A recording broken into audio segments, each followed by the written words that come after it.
The Obamacare blame game, Affordable Care Act co-architect Jonathan Gruber pointing the finger at President Trump for health care's rising costs. Take a listen. Look, and whose fault is this? Before President Trump was elected, there were no counties in America that did not have an insurer. Then you have a president who comes in, undercuts open enrollment, doesn't honor the obligations this law makes to insurers. All right.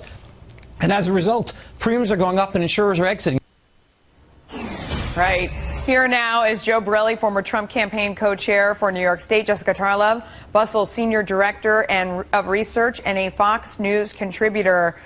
Joe, I mean, we did so many stories in the run-up to the election in that time period. Arizona price increase 116%, Tennessee 63%, Oakland. I mean, we can put up the map. I can go on and on. Major insurance carriers, 3 of the 5 of them, went on their conference calls to shareholders before the election and said they were exiting Obamacare because they were losing money. How do you blame that on Donald Trump? He hadn't even been elected yet. Look, I don't know. I don't know if Mr. Gruber was awake in 2016, but the collapse of Obamacare was actually a thing. On Election Day itself, 17 of 23 Obamacare co-op exchanges had already gone bankrupt or out of business. This was a problem going into the election. And, you know, look, Donald Trump isn't to blame for Obamacare's failure, but Obamacare's failure is partially to blame for the election of Donald Trump. That's a tough pill to swallow for some of the Democrats, and you see that they're reacting, in this case, like a petulant child who doesn't want to take responsibility for that which he created. Jessica, I mean, we saw that in exit polls. We saw that in interviews ahead of the election, that one of the reasons why people wanted a change and were looking to Donald Trump is because they were so worried about the skyrocketing cost of their health care and the huge deductibles. Yeah, absolutely. It was, as Joe pointed out, it was a critical issue that helped propel Donald Trump to the presidency.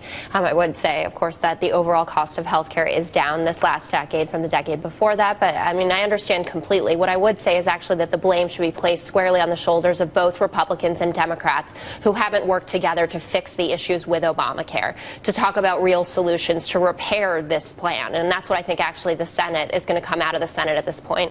I don't know what's going to happen in terms of Democrat support for it. I'm very tied to supporting the legacy of President Obama, but I think making some modifications and working together on them could help out a lot of Americans who voted for both parties. Yeah, Joe, I don't know who in the universe's health care is cheaper than it was 10 years ago. I'd like to meet that person, but do you think that both sides can come together? Well, I hope. I mean, whether you call it repeal and replace or fix, whatever you call it, do you think at this point anybody can come together and solve the problem that's hurting all Americans? Look, I hope so. And if 2020 rolls around, or when it does, Donald Trump will have to answer for the Republicans' health plan that he put forward.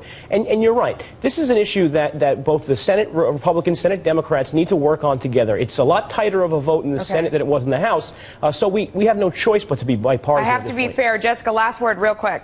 No, I'm just, bipartisan hopeful on this one. Donald Trump will have a lot to answer for, including what came out of the House and what eventually comes out of the Senate. You're right. And, he was the guy who came out there and said at first, basically, we're going to have single payer, right? No one's going to be left on the street.